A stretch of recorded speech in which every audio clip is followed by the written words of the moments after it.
પૂજ્યપાદ સ્વામી રચિત ઇષ્ટોપદેશ નામક ગ્રંથ પર સ્વાધ્યાય ચાલે છે.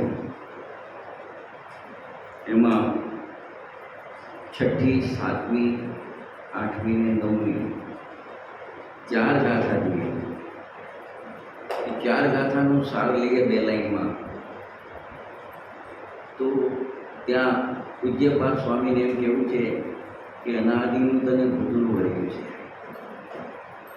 મોહરૂપી પિશાચ ભૂત છે.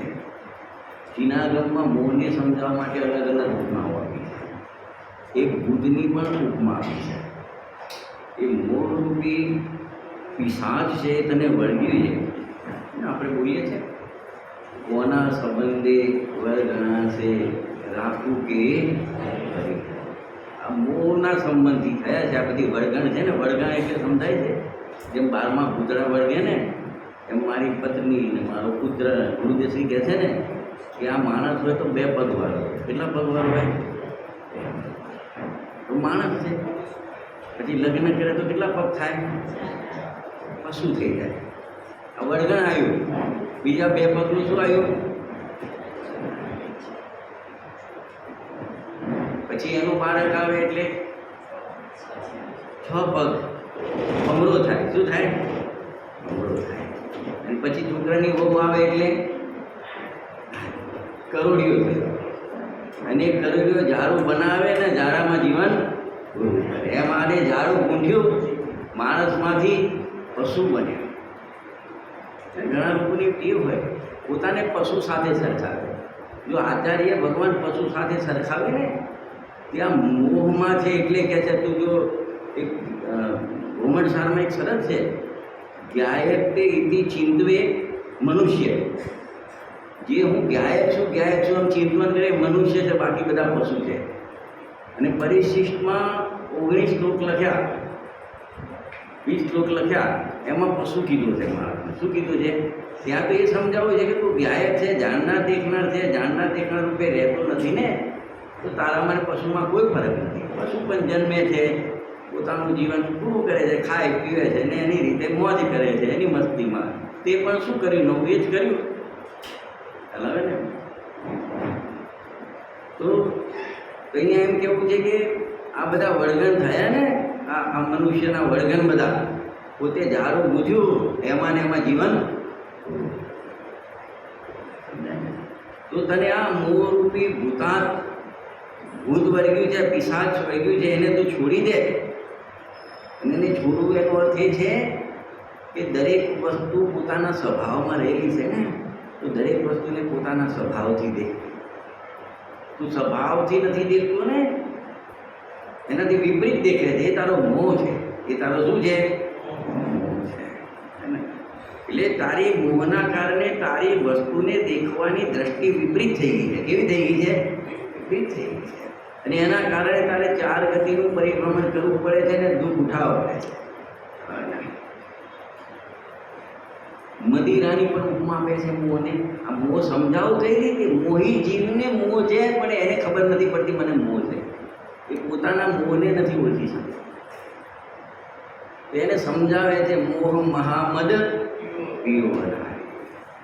જેમ નશો કરે ને વ્યક્તિ, અને પછી એવો નશો ચડે, પંકજભાઈ નશામાં શું શું નથી થતું. અને પછી ખડાના પ્રવચનમાં આવશે મોહ મહામદ પીવનાદી. તો પછી કે એ આમ ગામનો ઉકેડો હોય ત્યાં જઈને પડે ઉકેડામાં. અને પછી પેલો કૂતરો આવે ને આમ પગ ઊંચો કરીને પેશાબ કરે ને એના મોઢામાં, અને એને એવું લાગે કે આમ મીઠું મીઠું દૂધ પીવું જોઈએ. હવે કૂતરાનો પેશાબ એને દૂધ જેવું લાગે છે. આપણને નથી લાગતું? નથી લાગતું? આ વિષ્ટામાં નથી રમતા આપણે. આ પુણ્યના ઉદયમાં મળેલા સહીઓ વિષ્ટા છે, પેલો પેશાબ છે તો આ વિષ્ટા છે. શું છે બધું? વિષ્ટાનો ઢગલો છે. ત્યાં બુદ્ધિજી સરસ વાત કરી છે. તું સાતાના જ્ઞાનમાં સૂતો છે ને એટલે તને ખબર નથી પડતી. સાતાના જ્ઞાનમાં જેમ માણસને કંઈક તકલીફ હોય, બહુ દુખાવો થતો હોય ને ઇન્જેક્શન આપે ને પેઇન કિલરનું, પછી એને એમ થાય કે હવે હું બરાબર છું, પણ એ બરાબર નથી. એમ આને કયું જ્ઞાનનું ઇન્જેક્શન આપ્યું છે અત્યારે બધાને? કારણ કે ભાવનગરમાં મેં જોયું કોઈ દુઃખી નથી, બધા બંગલાવાળા, ગાડીવાળા, પૈસાવાળા છે બધા. સાતાના જ્ઞાનમાં છે. જેમાં છે બધે એવું હોય. હો, અમારા અમદાવાદમાં તો વળી એનાથી વિશેષ છે. હા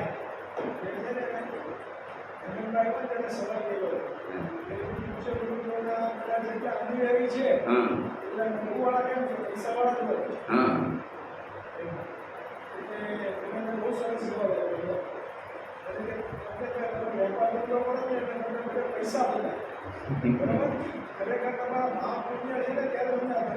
ધર્મ મળ્યો, તત્વ મળે છે. અતિ પુણ્ય ઉદયમાં માયા પ્રભુ તુમારા દર્શન. તેવું નથી લખ્યું. અતિ પુણ્ય ઉદય આયા, બંગલા પાયા, ગાડી પાયા. એટલે પેલા પૈસા જેમ અહીં કોઈ પૈસાવાળો છે ને, ધનનો લોભી મંદિરમાં આવે તો આવી ભવ્ય પ્રતિમા કેટલા રૂપિયાની હશે? અને જો તત્વપ્રેમી આવે ને તો કેવી વિતરાગી મુદ્રા છે. જય પરમ શાંત મુદ્રા સમેત ભવિજન કો નિજ અનુ. એની જ્યાં નજર હોય એને બહુ સરસ જવાબ આપ્યો. પ્રશ્ન બી સરસ હતો, જવાબ પણ સરસ હતો.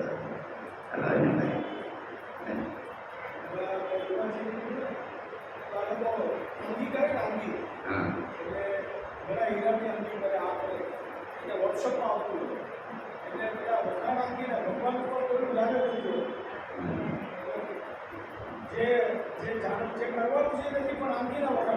બરાબર. એક મોહ મદિરાની ઉપમા, એક નિંદર મોહની નિદ્રામાં સૂતો છે આજે. પેલી નિદ્રા તો 4, 6, 8, 10 કલાકની હોય, અને આ નિદ્રા કેટલી મોટી છે એ લખ્યું છે ને, મોહ નિંદ છે ને. અહીંયા આવે છે ને, આપણે બોલીએ છીએ ભૂદરદાજીમાં, મોહ નિંદ કે જોર જગવાસી ઘૂમે સદા, કર્મ ચોર બહુ ઓર સર્વસ લૂટે. સદગુરુ દે જગાય. હવે તો તારો મોહ છોડ. સદગુરુ આવ્યા છે, તને જગાડવામાં આવ્યા છે મોહ નિદ્રામાંથી. રુધિરસિંહ કહે છે માતા તો છે ને, એ તો હાલરડું ગાયને બાળકને સુવાડે છે. શું કરે? સુઈ જા સુવાડે. અને આ જીનવાણી માતા અનાદિના મોહમાંથી શું કરે છે? સતગુરુ દે જગાય. દેવ શાસ્ત્ર ગુરુ જગાડે છે. મોહ નિંદ જબ ઉપસમે, તારો મોહ મંદ પડે, ઉપશમિત થઈ જાય. પ્રશમ મૂર્તિ કીધા ને, ગોપાલ ભગવતી માતાને કહે છે પ્રશમ ઉપશમ. મોહ નિંદ જબ ઉપસમે તબ કછું બને ઉપાય. તું કસાયની તીવ્રતામાં પૈસા છે ને, ગાડી છે ને, બંગલો છે ને, એમાં રહે ને તો કશું કામ નહીં થતા નથી. તું બાજુમાં ખસી જા. તને જન્મ મળ્યો છે તો ખરેખર તારા આત્માનું હિત કરવા માટે, પણ તારું કામ નહીં. No entry. તારો મોહ થોડી કસાયની મંદતા થાય ને, ઉપશમે શાંત થાય ને, તબ કશું બને ઉપાય. તો તને આત્મા પરમાત્માની વાત સમજાશે, તારા હૃદયમાં ઉતરશે. તબ કશું બને. ધર્મ ચોર આવત. આ મિથ્યાત્વ કર્મ આવતું નિરોધાઈ ગયું, રોકાઈ ગયું. જ્ઞાની બની જાય ને તો આશરો રોકાય છે. એ તો ગાથા ચાલે છે 167 નંબરની ગાથા.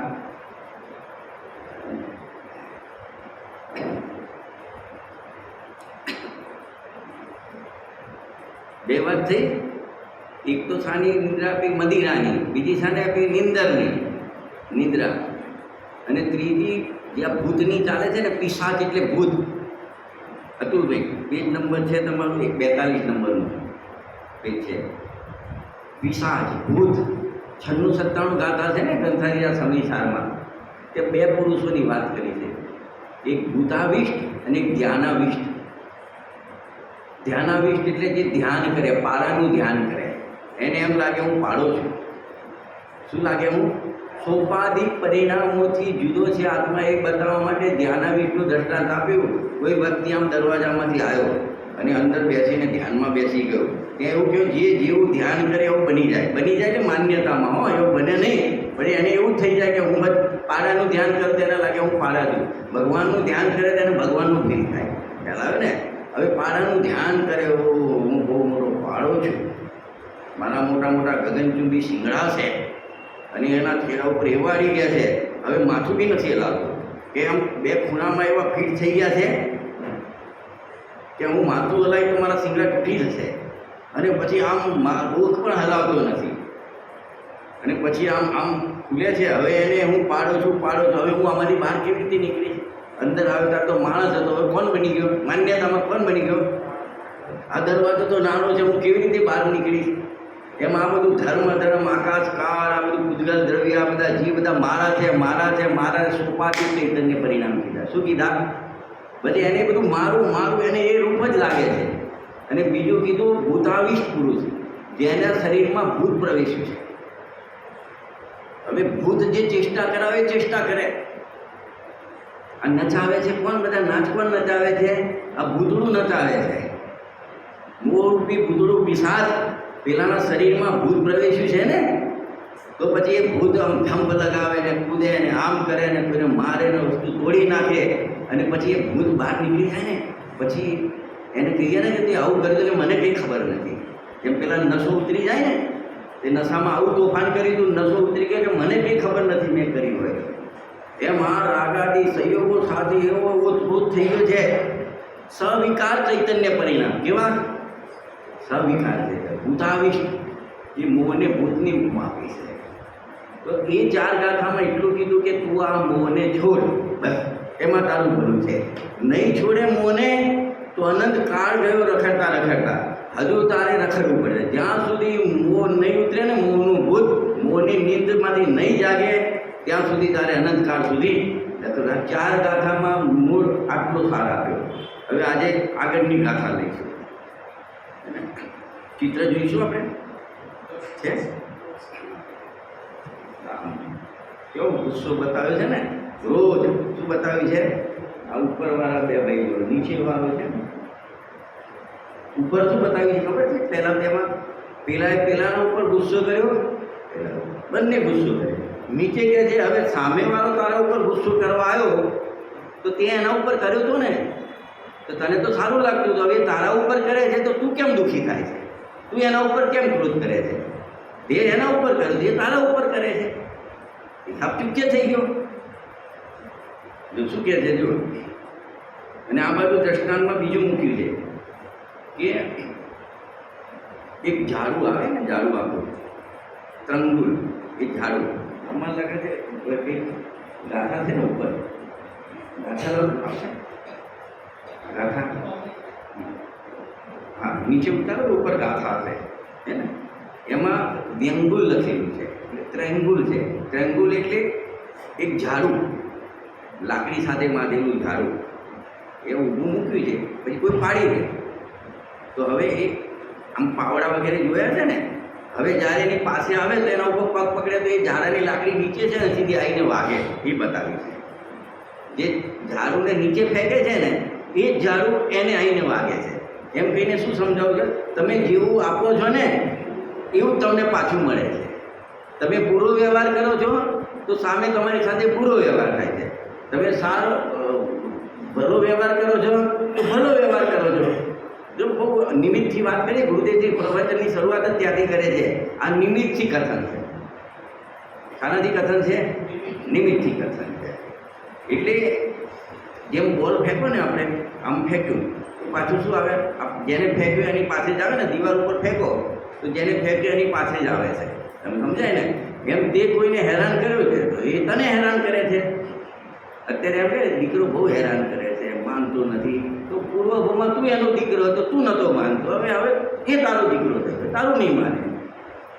કે મારા સાસુ છે બહુ જિદ્દી છે, માનતા નથી, તો પૂર્વે તું સાસુ હતી, તું નથી માનતી, એટલે હવે એ તું સમજાય ને. આ બધા નિયમો છે કર્ણના યોગના. બહુ ડિટેલ કરવા જવું ને તો આટલો ટાઈમ ઓછો પડે, પણ તમે સમજી લો આટલામાં. ગુરુદેવ કહે છે ને થોડું કહ્યું ઘણું કરવું, ઘણું કરીને વાત કરવું. કે શબ્દો થોડા છે, ભાવ ઘણા ગંભીર છે. આપણે આમંત્રણ આપીએ ને એમાં લખતા હતા કે ભાઈ થોડું લખ્યું ઘણું કરીને વાત કરવું. કે અમે 2 લાઈન લખી, કંકોત્રીમાં બી બહુ લખાણ સારું ના લાગે એટલે અમે 1 લાઈનમાં લખ્યું કે અમે ખૂબ ભાવભીનું આમંત્રણ આપીએ છીએ, એટલે થોડું લખ્યું ઘણું કરીને. શબ્દો થોડા છે, ભાવ ઘણા ગંભીર છે. તો જો આપણે એને ગાથા વાંચીશું. અપરાધી જન ક્યા કરે હંતા જન પર તો પગથી ચંગુલ પાડતા દંડે પડે હો. શું કહે છે? જો અર્થ જોઈ લઈએ. જે જીવ હંમેશા બીજાનો અપકાર જ કરે છે, બીજાનું ઘણા જીવોની ટીમ હોય.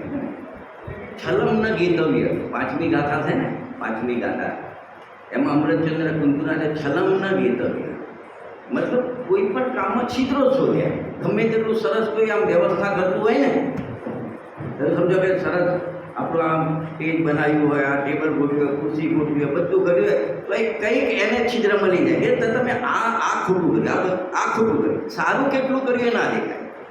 જેમ ઘણાને 32 દાંત હોય, 32 દાંત એક પડી જાય ને તો 31 દાંતનો ખુશી ના હોય. એ પડી ગયો છે ને, આખી જિંદગી 31થી કામ ચાલે છે, એનો કોઈ પ્રોબ્લેમ નથી, પણ આખી જિંદગી એક દાંત નથી ભરતભાઈ, એક દાંત નથી, સમજાય ને, એનાથી દુઃખી રહે. લગ્નમાં તમે આમ 500 માણસને આમંત્રણ આપ્યું, બધાએ કોઈ કારણથી કોઈ બિચારી એક વ્યક્તિ ના આવી શકી ને, તો પેલા 499 આવે છે ના દેખાય. હવે જોવાનું આ ના આવ્યો, હવે એના ઘરે પ્રસંગ આવે છે, પાછળ છે મહિના પછી. તમે સમજ્યા ને? એમ બસ કે તે કોઈનું બુરું કર્યું ને કે તું ગુસ્સો શું કરવા કરે છે? એ ના આવ્યો ગુસ્સો શું કરે છે? એક દાંત પડી ગયો તો 31 છે, અરે એક ના આવ્યો તો 499 આવે, તું ગુસ્સો શું કરવા કરે છે? તું ગુસ્સો શું કરવા કરે છે? એમ કેવું છે. જો જે જીવ હંમેશા બીજાનો અપકાર જ કરે, તેની સાથે જ્યારે બીજો કોઈ ગુરુ કરે ને તો તેને ગુસ્સે થાય છે. હવે એના ત્યાં પ્રસંગ આવે, તમારે રિયલમાં કંઈ કામ આવ્યું ના જવાયું, તમે નથી ગયા, હવે તમારા એ ના આવ્યું તો તમને શું આવે? એના ઉપર ગુસ્સો આવે. તો જોઈ લઈશ, હવે એનો વારો છે, જોઈ લઈશ. ગુસ્સે કેમ થાય છે? મતલબ ગુસ્સો કરવાનો વ્યર્થ છે. કેમ કે જો બહુ સરસ વાત લઈ, આ લાઈન યાદ રાખવાની છે ગાથામાં. કેમ કે સંસારની રીત એ જ છે, સંસારની રીત એ જ છે. શું છે સંસારની રીત? કે જે કોઈ બીજાને સુખી કે દુઃખી કરે ને, તે વ્યક્તિ જેને કોઈને સુખી દુઃખી કર્યો એ વ્યક્તિ એના દ્વારા, બીજા દ્વારા, એટલે જેને સુખી દુઃખી એના દ્વારા સુખી કે દુઃખી થાય. એટલે કહેવાનો મતલબ કે તને કોઈ દુઃખી કરતો હોય ને તો એના ઉપર ગુસ્સો ના કર. તેને પહેલાં દુઃખી કર્યો તો પત્ની કજિયારી મળે તો એના ઉપર દ્વેષ ના કર, ગુસ્સો ના કર. તે પૂર્વે એને ઓછી હતી, દુઃખી કરી હતી, હવે કલિહારી થઈને આવી છે. પુત્ર આજ્ઞાચિત ના હોય ને તો એના ઉપર ગુસ્સો ના કર.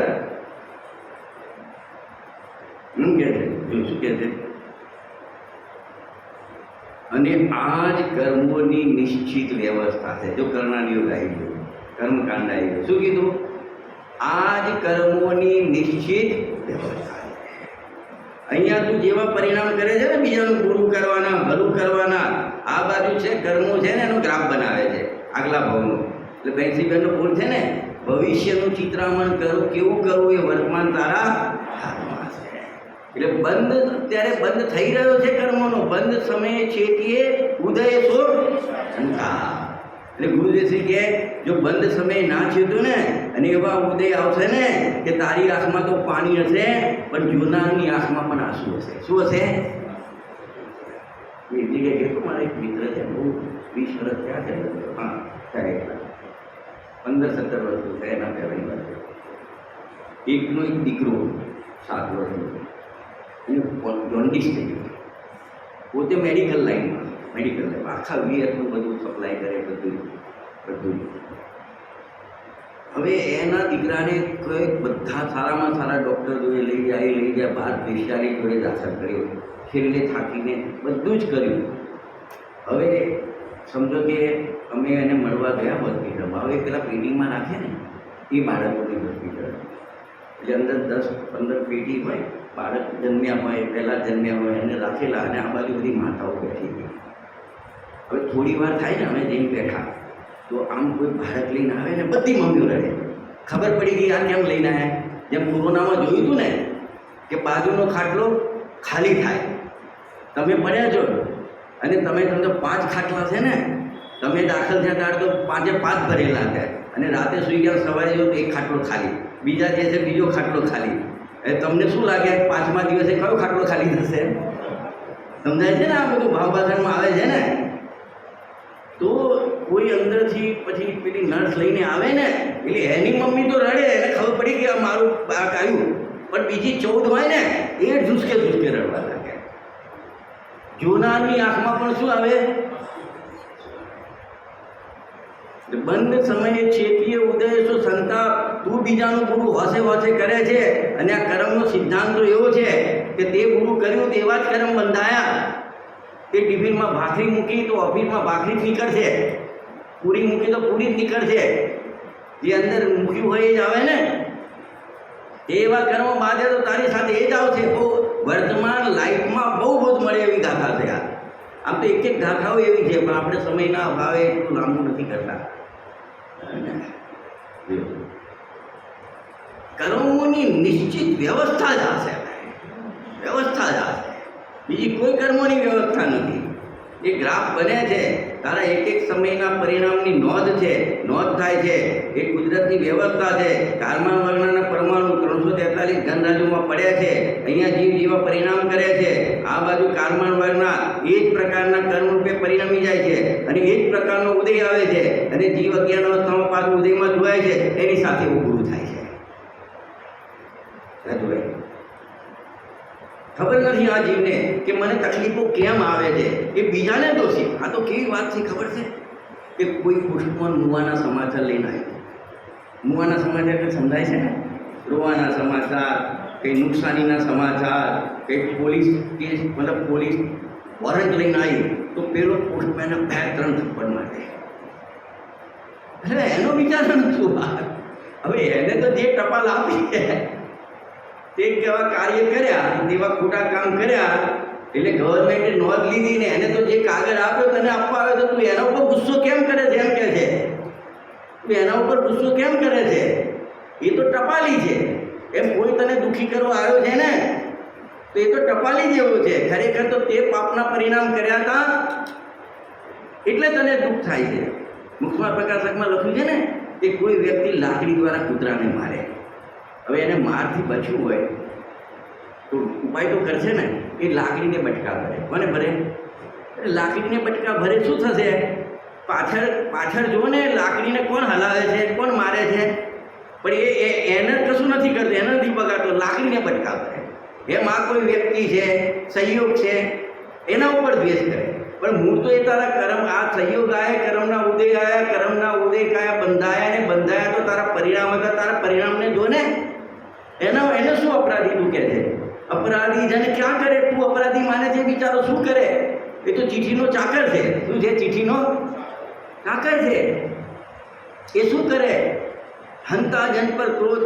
હવે તને કોઈ હંત કરે, દુખા મતલબ તને હેરાન કરે છે તો તું એના ઉપર ગુસ્સો કરે છે. દ્રષ્ટાંત આપ્યું, તે કોઈ આ ત્રંગુલ પાડ્યું તો એ ત્રંગુલ પાછું આવીને તારા માથામાં વાગે છે. લાકડી છે આમ પડી અને એ જ લાકડી પછી તારા માથામાં આવીને વાગે છે.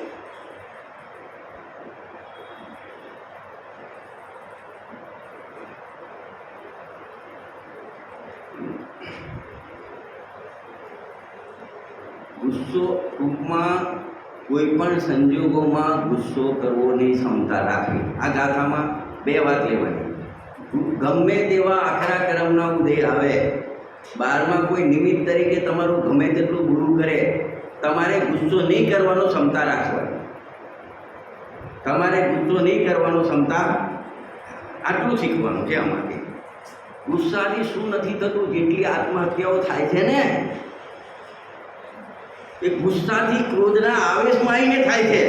અરે કોઈ પ્રેમમાં નિષ્ફળ થાય ને, માતા પિતા બંનેને મળવા ના દે ને, તો આમ પ્રેમ હતો એટલે આત્મહત્યા કરી, પણ એના માતા પિતા પ્રત્યે સમાજ પ્રત્યે ક્રોધ હતો. શું હતો? ક્રોધ હતો. સમજાય છે? અરે રામાયણ મહાભારત થઈને આના કારણે અરે એ રામચંદ્રજીને પત્ની તરીકેનો પ્રેમ હતો સીતાજી, એ લક્ષ્મણજીને માતા તરીકેનો પ્રેમ હતો. સમજો? પણ રાવણ પ્રત્યે દ્વેષ આવ્યો. શું આવ્યો? રાવણ પ્રત્યે એ વખતે જ્ઞાની ધર્માત્મા સાહિક સમ્યક દ્રષ્ટિ, બંને સમ્યક દ્રષ્ટિ, સાહિક સમ્યક દ્રષ્ટિ, પણ રાવણ ઉપર શું કર્યો? રોજ કર્યો. શું કર્યો? તો રામાયણ થઈ. શું થઈ? મહાભારત કેવી રીતે થઈ? મહાભારત કેવી રીતે થઈ? પાંડવ તો બિચારા ધર્માત્મા હતા, ધર્માત્મક પુરુષ હતા. 14 વર્ષનો વનવાસ ભોગવી લીધો, બધું કર્યું. પછી કે અમને ખાલી એક નાનકડું ધામ આપી દો, આખું હસ્તિનાપુર તમારું, આખું સામ્રાજ્ય તમારું, તમે સમ્રાટ. દુર્યોધનને કે તું સમ્રાટ, અમારે કશું સમ્રાટ નથી બનવું, કોઈ સામ્રાજ્ય નથી, અમને એક ધામ આપી દો. 5 ભાઈઓ વચ્ચે પાછું, 5 ભાઈના 5 નહીં, 5 ભાઈ વચ્ચે એક ધામ આપી દો, અમે શાંતિથી રહીશું. કે તમને 100ની અણી જેટલી પણ જમીન નહીં મળે. દ્વેષ પાંડવો પ્રત્યે, જમીન પ્રત્યે, સામ્રાજ્ય પ્રત્યે તો રાગ હતો, પણ પાંડવો પ્રત્યે શું કર્યું? તો આખી મહાભારત ઊભી થઈ. તો આપણે શું કરવાનું? અરે ઘેર રામાયણ મહાભારત થાય છે ને, એ નહીં કરવાની. તારા પાપનો ઉદય છે તો કોઈનો કોઈ તને હેરાન તો કરશે જ. 3-4 મિત્રો છે ને, ગરમી છે, બહુ ગરમી લાગી, અને પછી એક પેલું ઝાડ હતું નારિયેળીનું, તો 4 જણા થોડી વાર જેટલો છાયો આવે એમાંથી કોઈ છાયો હોય ને પણ થોડી વાર ઊભા રહી જાય. હવે તારો પાપડો કોઈ આવે ને તો એ 4-5માં ટકલો હતો ને એના માથે જ નારિયેળ પડે. શું કીધું? પેલા 3 ઉપર ના પડે. એનો પાપનો ઉદય હોય તો એ નારિયેળને શું ખબર છે કે મારે કોના ઉપર પડે? તારે જેનો પાપનો ઉદય હોય એના ઉપર જ, એ ટકલા ઉપર જ નારિયેળ પડે, માથું ફૂટી જાય, ટકલું ફૂટી જાય. શું કરે? અરે 3-4 મિત્રો ઊભા હોય, એકને જરા પેલા ઊંટ હોય ને, રાઈડ કરાવે દરિયા કિનારે, તો એ ઊંટ ઉપર ચડે, ચાલ મારે સવારી રાઈડ કરવી છે, કેમલ રાઈડ કરવી છે. અને હડકાયો કૂતરો દોડતો આવ્યો ને, પેલા 3 નીચે ઊભા હતા, એને કશું ના કર્યું, પેલો ઊંટ ઉપર ચડીને બેઠો, એને બચકું પડી ગયું. કેમ? એને જ ભર્યું. એમ તમારી જોડે કેમ આવું થાય છે? સમજાય છે? પેલા ટકલાભાઈના માથામાં કેમ પડ્યું નારિયેળ? બધું કોટક છે ને, કીધું ટાલ પડવાના 3 કારણો છે.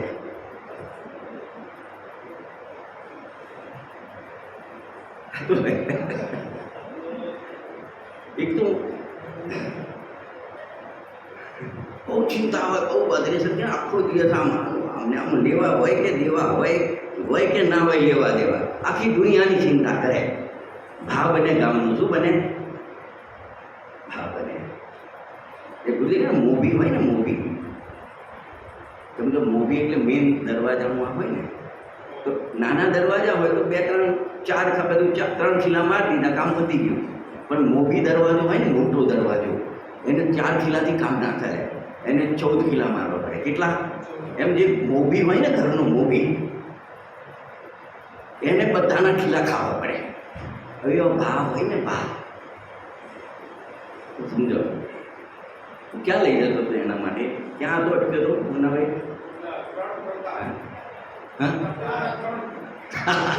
એટલે આખા ગામની ચિંતા કરે. પેલા દાદા બિચારા, એમને ઊભા થવું હોય, બાથરૂમ જવું હોય તો 2 માણસ રાખ્યા હોય, પકડી બાથરૂમ લઈ જાય. ખાવું હોય તો આમ ધીરે ધીરે માં ખોલો, દાદી બા ખોલો, પાપા માં ખોલો, મોં ખોલો, આમ કરીએ, થોડું રસ કંઈક ખવડાવવું પડે. તો એ આખા ગામની ચિંતા કરે. પેલો આવ્યો, પેલાએ શું કર્યું, તે શું કર્યું, આને શું કર્યું, આને શું કર્યું. આવી ચિંતાઓ કરે ને, એના માથે ટાળ પડે. શું પડે? માથામાં ગરમી હોય તો ટાલ પડે ને, માથા બે બૈરી હોય તો ટાલ પડે. અરે તારે માથામાં ગરમી હોય કે માથા બે બૈરી હોય, તારો પાપનો ઉદય છે. શાનો ઉદય છે? પાપનો ઉદય છે તારો.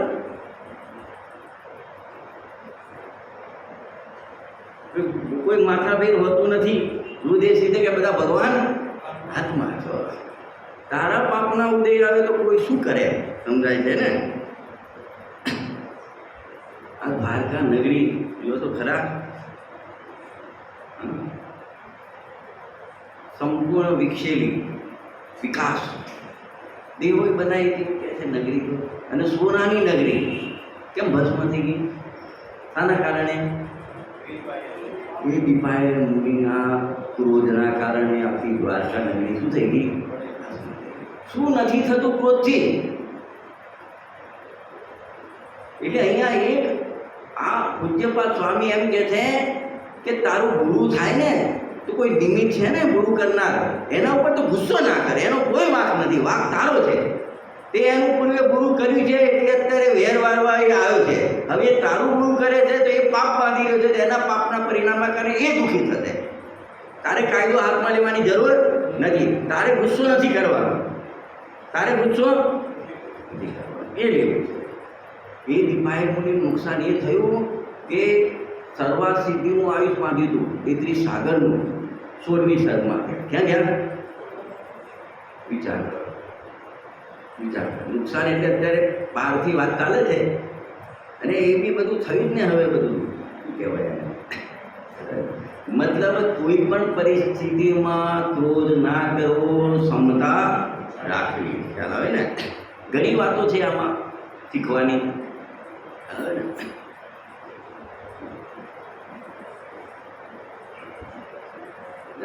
ઘણા વૃદ્ધ લોકો ફરિયાદ કરે કે અમારા દીકરાઓ અમને બરાબર સાચવતા નથી, અમારી સેવા કરતા નથી. પંકજભાઈ, મને કોઈ કહે કે તમને કોઈ કહે, કોઈ આવી ફરિયાદ કરે તો તમે શું કરો? તમે શું કરો? એ દીકરાને સમજાય કે બેટા તને શું તકલીફ છે? માણસ રાખ, તું બહુ બીજી હોય તો માણસ રાખ, આમ કર તેમ. એમને તકલીફ ના પડવી જોઈએ એમ કોને? અહીંયા પૂજ્યપાદ સ્વામી ના પાડે છે કે તમે માતા પિતાને સમજાવો કે અત્યારે દીકરાનો વાંક નથી, તમારા પાપનો ઉદય છે. એ દીકરા બિચારા આજ્ઞાકીત હોય, ખડે પગે ઊભા રહેતા હોય, પણ તારો તો પાપનો ઉદય ચાલે ને, તારો પાપનો ઉદય ચાલતો હોય ને તો તારું કોઈ ભલું નહીં થાય. એને એ સમજાવો, એમ સમજાવે છે કે તારી સેવા ચાકરી નથી થતી, તારું કોઈ સાંભળતું નથી, તો તારા પાપનો ઉદય છે, ઘરવાળાનો દોષ, એ અહીંયા સમજાવે છે.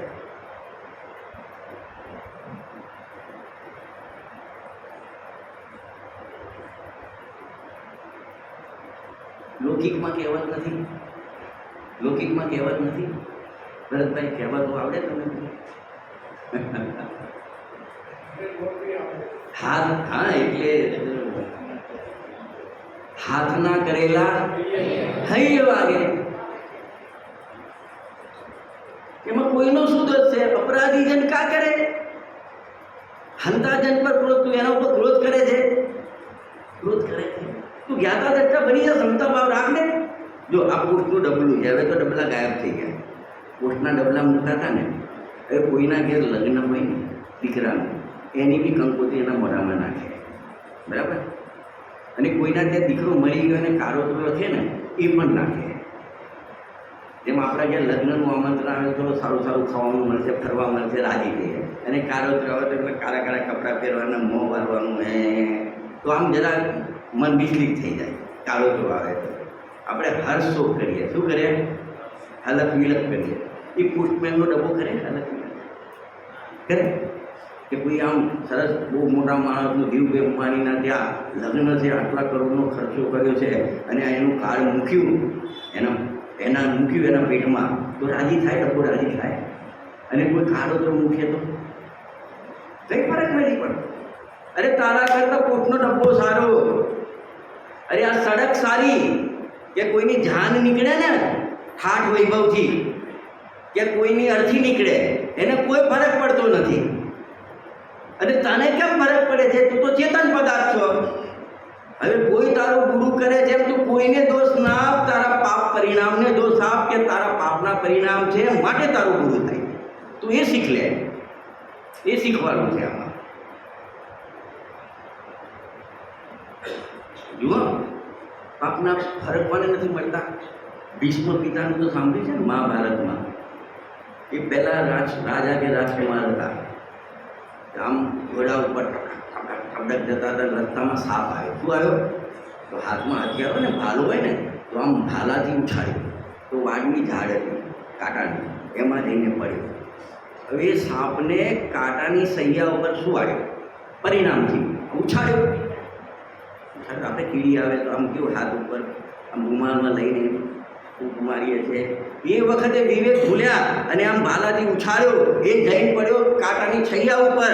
એના કાંટા જેટલા કાંટા છૂમ્યા એ કર્મ આયા. કર્મનો મહાસિદ્ધાંત છે કે હવે ભીષ્મ પિતા થયા, એમને બાણોની સૈયા ઉપર શું પડ્યું? શું પડ્યું કે ના શું પડ્યું? કોનો વાક? બાકી એમના માટે કોઈ પ્રશ્ન નહોતો, એમને કોઈ પરાજય કરી શકે એમ નહોતું. તમે સમજ્યા કે નહીં? આ ફળ મળ્યું કે ના મળ્યું? અરે અંજના, એ સતી અંજના, મૂળના ઈંડાવાળી સમજ આવે છે ને વાત.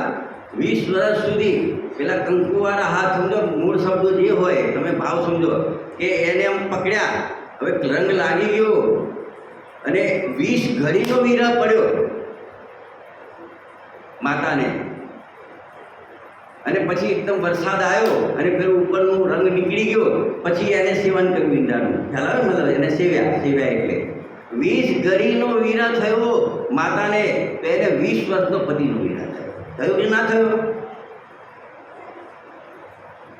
કોણ દોષિત છે? પોતાના પરિણામ. ભાન નથી રહેતું. પુણ્યના ઉદયમાં પાગલ થઈ જાય છે. શું થઈ જાય છે? આ જીવ પાગલ થઈ જાય છે. શેરડી સાંકડી અને હું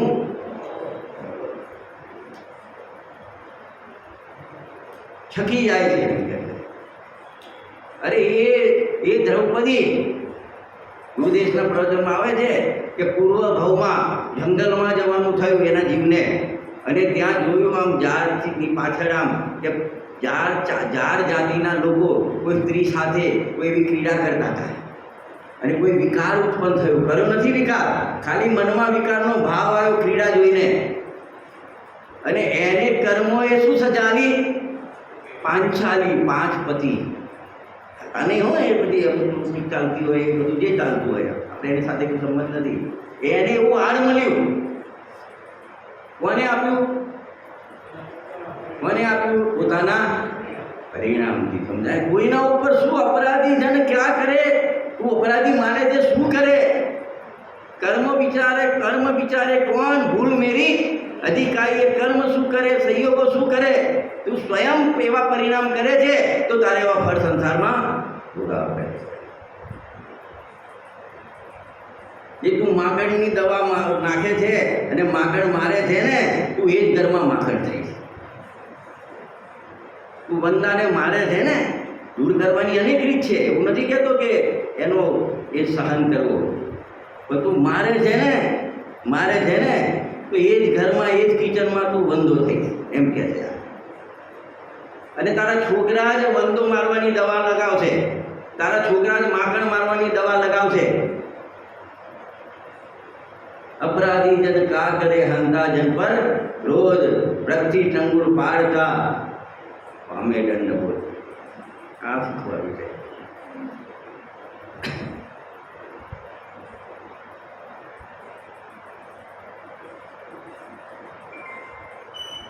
જો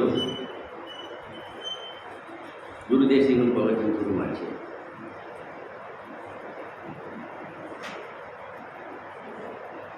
બાપુ દ્રવ્યના પરિણામ તે કરે ને તારી પરિણામ તું કરે. એના પરિણામ એને પાડે, તારા પરિણામ એને પાડે. તારા પરિણામ તું કરે, એના પરિણામ એ કરે.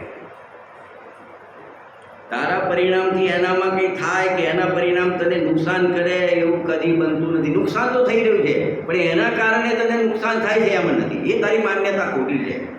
જેવી રીતે મોહમાં બધું જે આગળની ભૂલો કરીને અને તું એના ઉપર ક્રોધ કરે છે, એ પણ તારો મોહ છે. મોહના કારણે તું બીજા ઉપર ક્રોધ કરે છે. જો તું વેદ જ્ઞાન કરે તો તને સમજાય કે આ તો મારા અપરાધનું ફળ છે. કોનું ફળ છે? મેં કોઈ અપરાધ કર્યો છે એનું ફળ મને ભોગવવાનું છે. એમ કહે છે. તો પછી કહે છે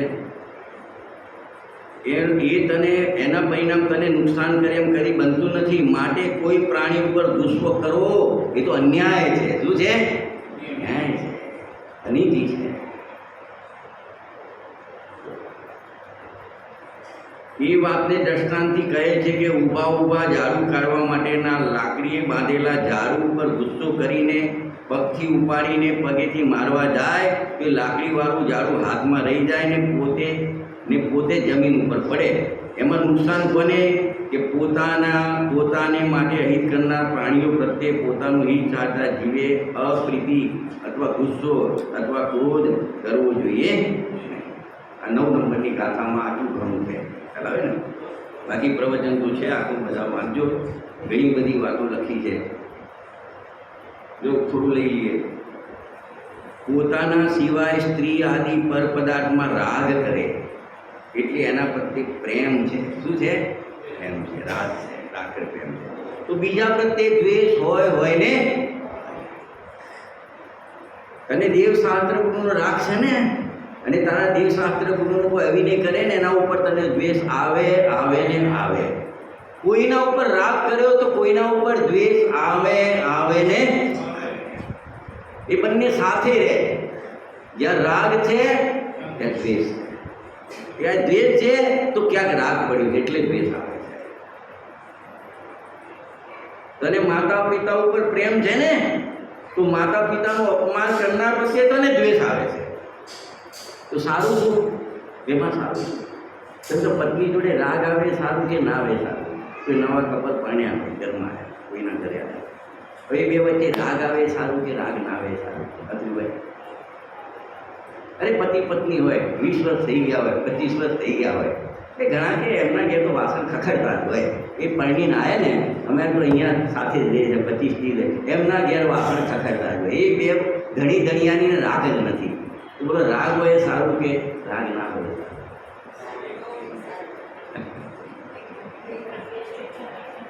દુનિયાના બધા માપ ઊંધા છે અને ધીરવાણીના માપ ઊંધા છે.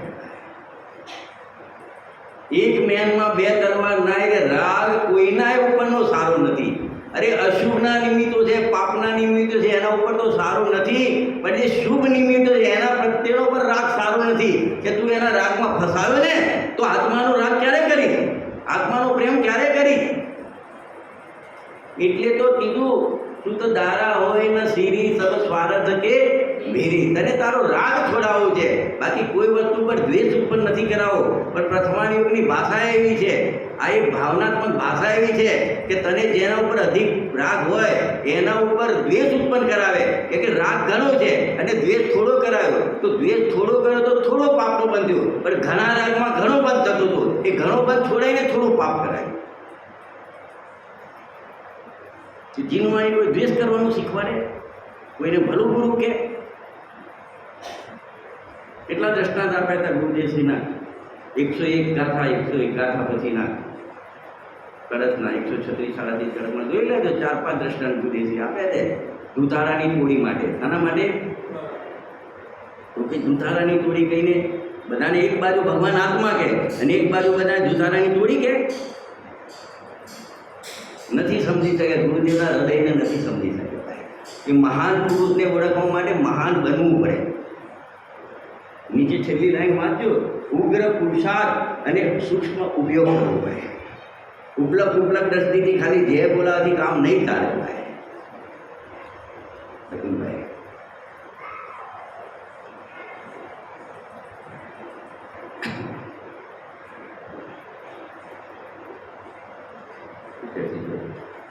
પોતાના સ્ત્રી સિવાય આદિ પર પદાર્થોમાં રાગ કરે એટલે એના પ્રત્યે પ્રેમ છે, તો બીજા પ્રત્યે દ્વેષ હોય.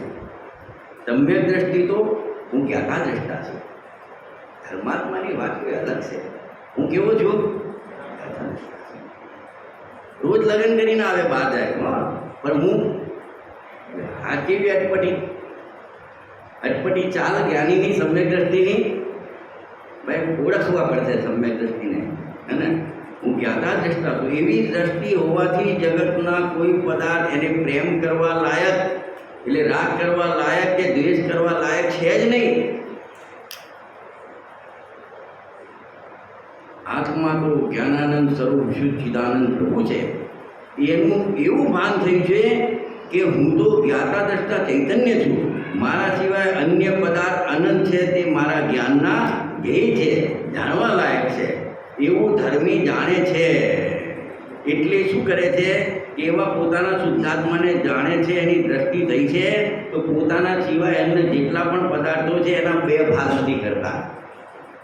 આ રાગ યોગ અને આ દ્વેષ જેવા બે ભાગ આ સંયોગોમાં પાડતા નથી. એક ઈષ્ટ અને એક અનિષ્ટ એવા બે ભાગ પાડતા નથી. એવું સમ્યક જ્ઞાની પોતાના જ્ઞાનમાં એવા બે ભાગલા પાડતા નથી. એકની દ્રષ્ટિ થઈને એ બધું એક અખંડ રૂપે લાગે. મિથ્યા દ્રષ્ટિ જીવોને જાણે છે, જ્ઞાનમાં જીવો જણાય છે, જીવોમાં ઘી રૂપે નહીં રાખતા હે ઉપાદે કરે, ઈષ્ટ અનિષ્ટની કલ્પના કરે અને દુઃખી થાય છે સંસારમાં. એના પછી ગાથા છે, જુઓ એ ગાથા માટે ગુરુદેવજી લખ્યું અને ઉસ્થાનિકા ઉપોદ્ઘાતના રૂપમાં લખ્યું કે અમારો આ પદાર્થ, અમારું ધામ, અમારો દેશ, એવો જે પ્રેમ એટલે રાગ અને એનાથી વિરુદ્ધ પદાર્થ ઉપર દ્વેષ, જેમ મિત્ર ઉપર પ્રેમ અને શત્રુ ઉપર, મિત્ર ઉપર રાગ અને શત્રુ ઉપર એમ સમજી લો તમે. તો એવું એને હોય છે જ્ઞાનીને. એને સ્ત્રી આદિ પ્રિય લાગે છે, શરીર પ્રિય લાગે છે, એનો પ્રેમ કરવો, એમનો રાગ કરવો, અને બીજો પદાર્થ એનાથી વિરુદ્ધ છે એના ઉપર શરીર ઉપર રાગ અને રોગ ઉપર દ્વેષ. શું કીધું? શરીર ઉપર રાગ પણ શરીરમાં રોગ આવે તો રોગ ઉપર દ્વેષ. એ શરીરની અવસ્થાને પ્રેમ કરે અને રોગ અવસ્થા ઉપર દ્વેષ કરે, અથવા નિરોગી અવસ્થા ઉપર રાગ કરે અને રોગની અવસ્થાનો દ્વેષ કરે. હવે અવસ્થા જ તારી નથી, શરીરની છે, તો તારે શું લેવા દેવા? એની સાથે તારે શું લેવા દેવા? સમજાય છે? જ્ઞાની આવું કરે છે. તો શિષ્યનો તો આમાં બગડી શું થાય? એ તો બધા કરે છે, બધા એવું કરે છે. શરીર આવે તો, રોગ આવે તો કોઈને ગમે? રોગી અવસ્થા ગમે કે નિરોગી અવસ્થા?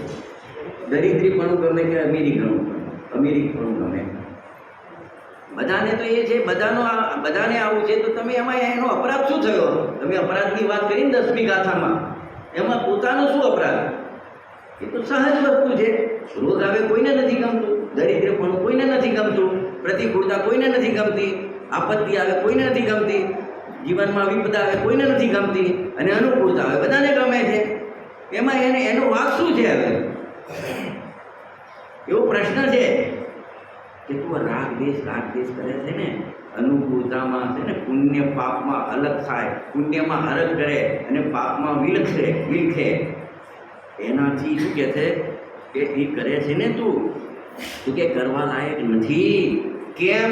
તો અમે બતાવીએ કે એ તને કોઈ વસ્તુ ઈષ્ટ લાગીને તો રાગ થયો, અને અનિષ્ટ લાગીને તો દ્વેષ થયો, અને રાગ દેશના કારણે તારે સંસારમાં પરિભ્રમણ કરવું પડે. એટલે ગાથા લખી, દીર્ઘ દોર બેખે ચિતા ભમે દંડ બહુવાર, રાગ દેશ અજ્ઞાનથી જીવ ભમે સંસાર.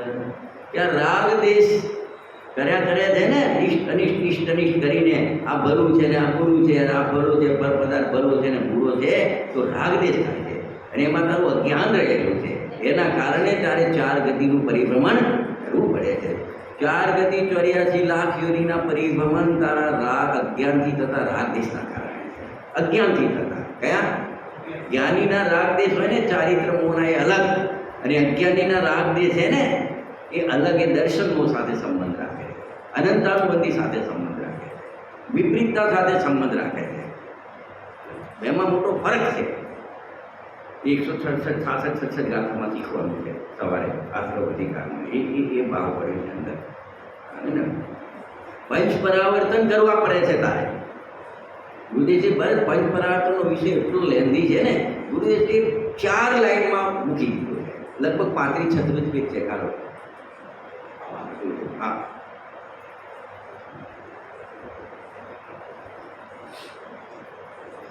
47-44. 47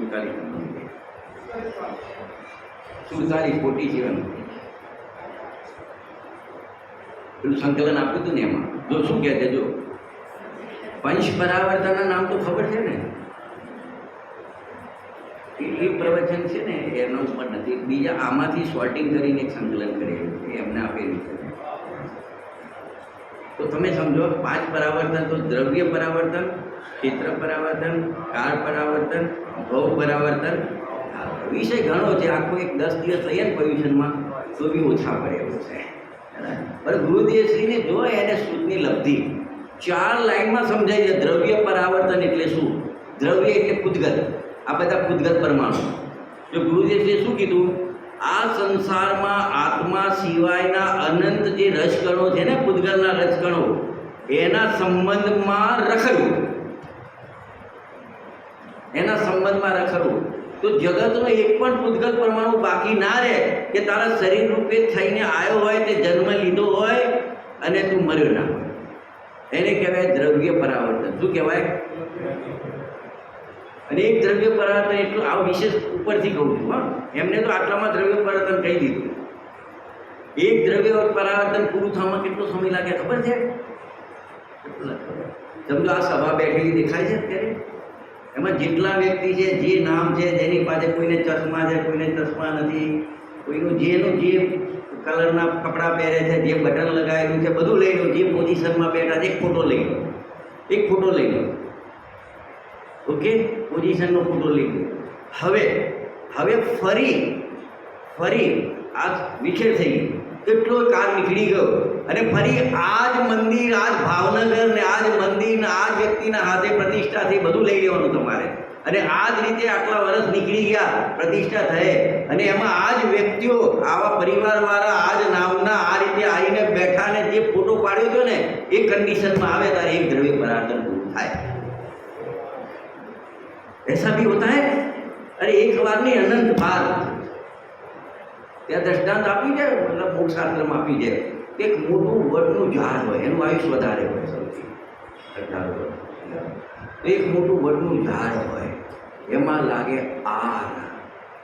આગમાં એ વડનું ઝાડ ભરીને થાય ખાક, એની બને રાખ, અને પવન આવે અને એ બધી રાખ ક્યાંય વેર વિખેર થઈને ક્યાંય ની ક્યાંય ઉડી ગઈ. એ રાખના પરમાણુ ભેગા થાય, એના એક પરમાણુ એટલા ને એટલા જ, અને ફરી પાછું એવું ને એટલું જ, એ જ વડવાઈ, એ જ પાર પત્તા, એ જ સાઈઝ, એ જ હાઈટ, અને ફરી એ વડનું ઝાડ એવું ને એવું થાય ત્યારે એક તમારું પૂતગલ પરાવર્તન પૂરું થાય. એમાં જગતનો કોઈ પરમાણુ એવો બાકી ના રહે કે તમારા શરીરમાં આવે અને તમારો જન્મ થાય ને તમારું મરણ થાય. રાગ દેશ કરવાથી ઇષ્ટનિક તો હોય જ ને. આપણને પૈસા તો ગમે જ ને, કે ગરીબ થોડું ગમે. પૈસાનો પ્રેમ છે, અમીરીનો પ્રેમ છે, અને દરિદ્રીનો ભેસ છે. આ અજ્ઞાનથી થતા રાગ દેશ દીર્ઘ દોર બે ખેંચતા, જેમ પેલું વરણું હોય ને, છાશ વગેરે બનાવે ને, તો આમ કરે ને, તો આમ એક વાર આમ કરીને છોડે તો પેલો દંડ 10 વાર પડે, એક વાર આમ કરે તો 10 વાર પડે. એમ એક પરિણામ તને અનેક લોભ આપે. એક પરિણામ તારો રાગદેશનો, એક પરિણામ તને અનેક લોભ આપે. દીર્ઘ દોર ખેંચતા ભવે દંડ બહુ વાર, રાગદેશ અજ્ઞાનથી જીવ ભમે. આ એક પૂતગલ પરાવર્તન થયું, એના કરતાં અનંત પૂતગલ પરાવર્તન થાય ને તારે એક આ દ્રવ્ય પર પૂતગલ પરાવર્તન, એક ક્ષેત્ર પરાવર્તન થાય. ગુરુદેવશ્રી એક લાઈનમાં કેવી રીતે સમાપ્ત કરી જુઓ. આત્માને 14 બ્રહ્માંડમાં દરેક ક્ષેત્રમાં જન્મવું અને મરવું.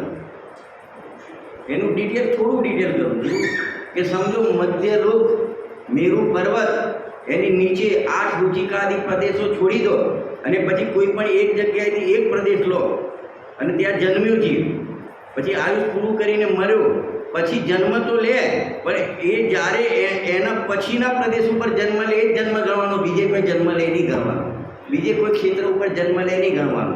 તમે એક લાઈન બનાવી 8 પ્રદેશો છોડીને, તો પહેલા પ્રદેશ ઉપર જન્મ લીધો હોય એ આયુષ પૂરું કરીને ફરી ગમે ત્યાં જન્મ લે ક્ષેત્રમાં એ નહીં ગણવાનું. એના પછીનો નેક્સ્ટ પ્રદેશ આવે ત્યાં જન્મ લે તો ગણવાનું. પછી ત્રીજો પ્રદેશ, ચોથો પ્રદેશ, એમ ક્રમથી એક એક પ્રદેશ ઉપર જેટલા જન્મ થાય એના વચ્ચેના નહીં ગણવાના. અને જ્યારે એક પરાવર્તન પૂરું થાય, કોઈ પ્રદેશ બાકી ના રહે, ક્રમથી કરેલો, ત્યારે એક ક્ષેત્ર પરાવર્તન પૂરું થાય. દ્રવ્ય પરાવર્તન કરતાં પણ એનું ભાવવાચન કરે ને દ્રષ્ટાંત દ્વારા, એનાથી ખતરનાક છે. તમે નથી એટલે નથી કરાવતો.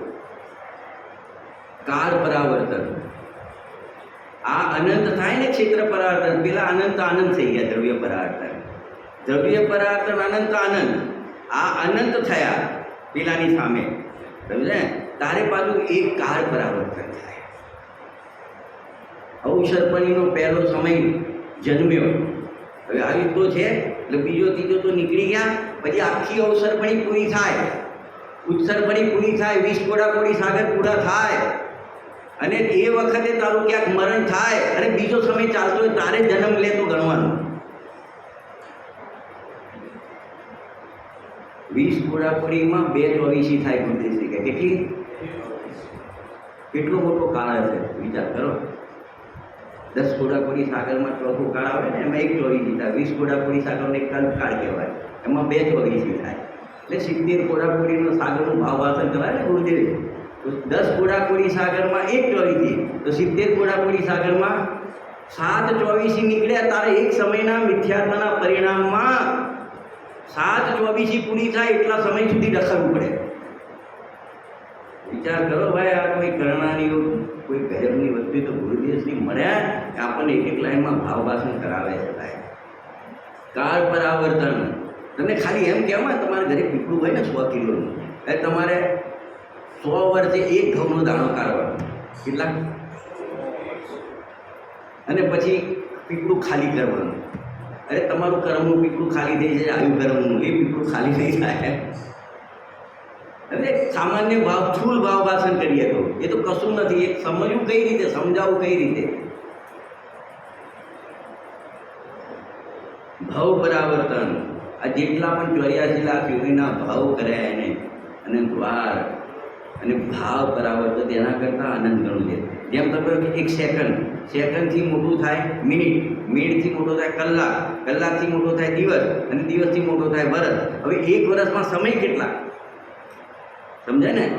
સમજો દિવસો છે ને 1 વર્ષના, એના કરતાં મિનિટો વધારે છે, અને મિનિટો કરતાં સેકન્ડો વધારે છે. સમજાય છે ને? એ રીતે તમે સમજો કે આના કરતાં આને ગણવું અને ગણવું. 5 પરાવર્તન. પ્રશ્ન હતો ને કે સાહેબ એ તો બધા કરે છે, બધાને પ્રિય લાગે, અનુકૂળતા પ્રિય લાગે, પ્રતિકૂળતા અપ્રિય લાગે છે. એમાં શું અપરાધ કર્યો અમે? અરે આ અપરાધ છે, તારે 5 પરાવર્તન કરવા પડે છે. તને દેખાતા નથી? આવા અનંત પરાવર્તન કર્યા તે 1-2 નહીં. કોને કોને સાંભળવું છે?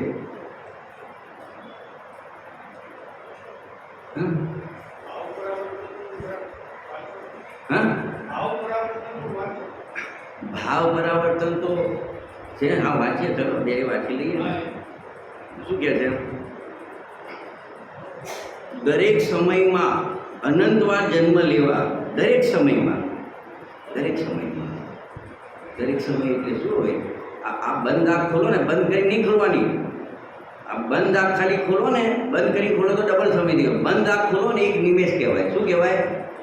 એમાં અસંખ્યાત આવલી થાય, અને 20 અસંખ્યાત કોડાકોડી આવલીની 1 સેકન્ડ થાય. હવે ક્યાં ખબર છે સમય શું સૂક્ષ્મ છે? દરેક સમયમાં એક નહીં, અનંત જન્મ.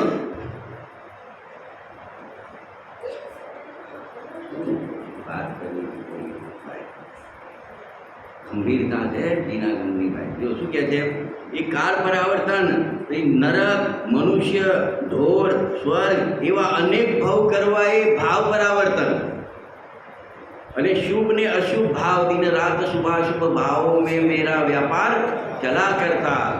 આ જેટલી 84 લાખ યોની દેખાય છે ને, તો એવા ભાવ થાય છે. તું હાથી એમને એમ નથી બનતો, તું એક દીમાં એમને એમ નથી જતો. તને આમ ક્યાંક બગીચામાં ગયો ને, હો કેટલી લીલોતરી છે, હરિયાળી છે, ઓકે, તારા બહુ ફિક્સ થઈ ગયા. તારા બહુ ફિક્સ થઈ ગયા. એ જેટલા ઘાસના પાના છે ને તારી નજર જેટલે સુધી પહોંચીને અને એક એક ઘાસના એક એક ટુકડામાં અસંખ્ય એક કંદ, એમાંથી એક કંદ લો સોયની ઉપર, એમાં એક કંદમાં અંડર, અસંખ્ય અંડર, એક અંડર લો તો અસંખ્ય આવાસ, એક આવાસ લો એમાં અસંખ્ય પૂર્વી, એક પૂર્વી લો એમાં અસંખ્ય ઉદારિક શરીર, અને એક શરીરમાં અનંત જીવ. તો તે જેટલી ઘાસની પત્તીઓ છે ને એમાં કેટલા શરીર છે, જેટલા જીવ છે, એટલા ભાવ તારા ઊભા થઈ ગયા. તું 5 મિનિટ પંખો ચલાવે છે ને તો જેટલા વાયુકાયના જીવ મરે છે ને તારા નિમિત્તે, તારા રાગથી, એટલા ભાવ તારા એક ઇંચના ઊભા થઈ ગયા. આ ભાવ પરાવર્તન હતું ભાઈ. તમે કીધું ને ભાવ પરા, આ એમ કહેવા માંગે છે. ઘણા પેલો પપી ડોગ હોય ને, એમ પોમ ડોગ, પોમેરિયન કહેવાય ને, કે બહુ ગમે ઓકે. કેટલી વાર તું બોલીશ? હવે ગણતો જ તારે કેટલી વાર ડોગ બનવાનું છે. સમજાય છે? હા, આ ભાવ પરાવર્તન કોઈ ગજબનું પીઠ છે એનું ભાઈ. કારણ કે કેટલા પરાવર્તન અનંત થાય એના કરતાં અનંત ઘણા સમય ભાવ પરાવર્તનમાં થાય છે. આ ગાથામાંથી શું બોધ લેવાનું છે? કે જગતના પદાર્થો છે, જ્ઞાનનું ધ્યેય છે, કોઈ ઈષ્ટ પણ નથી, કોઈ અનિષ્ટ પણ નથી. માટે કોઈના પ્રત્યે રાગ પણ નહીં કરો, કોઈના પ્રત્યે દ્વેષ પણ નહીં કરો, નહીં તો આ પંચ પરાવર્તન તારા ચાલુ રહેશે. આ 2 ગાથાનો બી સાર આ જ છે. તો આ રીતે આપણે 10 ને 11 ગાથાને અહીંયા વિરામ આપીએ છીએ. કાલની વાત કાલે.